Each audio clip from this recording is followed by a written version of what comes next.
મહી નદીના પટમાં ગેરકાયદે ખનન કરતા શખ્સો સામે કાર્યવાહી.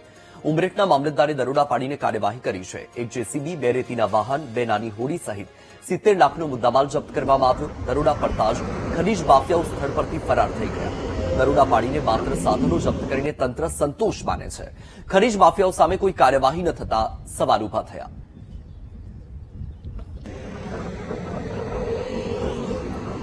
વધુ માહિતી આપી રહ્યા છે સંવાદદાતા ઘનશ્યામ. ખનીજ માફિયાઓ સામે તંત્રે દરોડા પાડ્યા, સારી વાત છે, પણ માત્ર સાધનો જપ્ત કરીને કેમ તંત્ર સંતોષ માની લે છે? ખનીજ માફિયાઓ ફરાર થઈ ગયા, તેમની સામે કાર્યવાહી ક્યારે થશે? જે ખનીજ માફિયાઓ છે તેમની સામે કોઈ એવી કડક કાર્યવાહી શા માટે નથી થતી?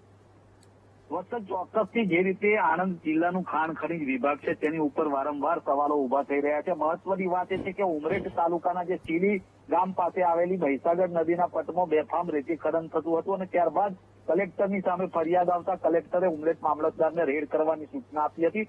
મામલતદાર પહોંચે તે પહેલા જ ત્યાંથી જે ખનન માફિયાઓ છે ફરાર થઈ ગયા હતા.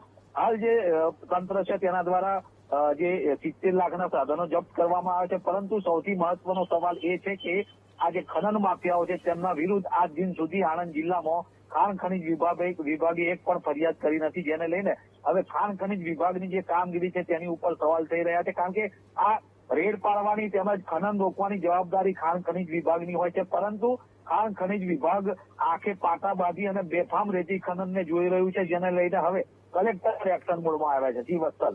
બિલકુલથી માહિતી બદલ આભાર ઘનશ્યામ.